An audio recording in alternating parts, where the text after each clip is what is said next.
So when FISA 702 was being negotiated, we saw Republicans and Democrats kind of forming unions on different sides of the issue.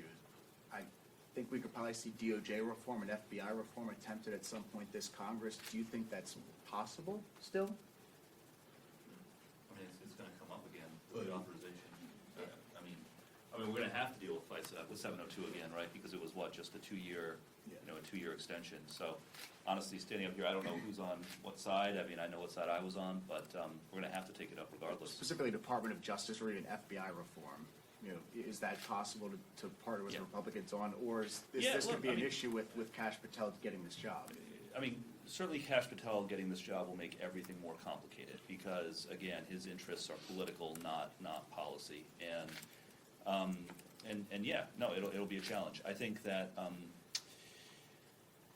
the way to do reform is to have a debate out in the open and to compete on the basis of ideas, not to go in as an unelected billionaire and just start firing people left and right and asking people to basically fill out loyalty questionnaires because they happen to have been assigned to work on the January 6th investigation.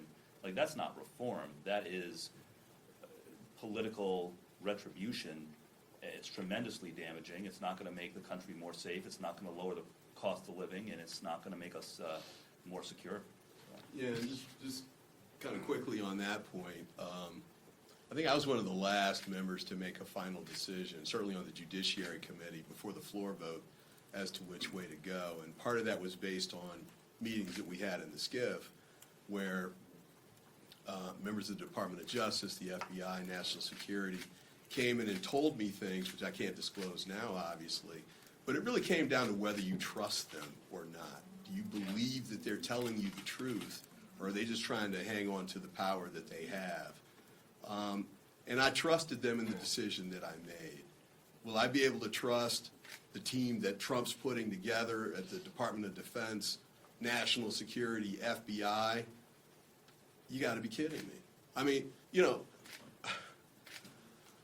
Patel took the fifth instead of testifying in front of a grand jury. And then they compelled him by immunizing him to testify. And then when they asked him about it at the Senate confirmation hearing, he refused to explain what he said, even though the rule that governs grand jury secrecy explicitly says that the witness can tell people what he said in the grand jury. He refused to state it. How can you trust somebody like that? I mean, it's just incredible to me. But that's where they are.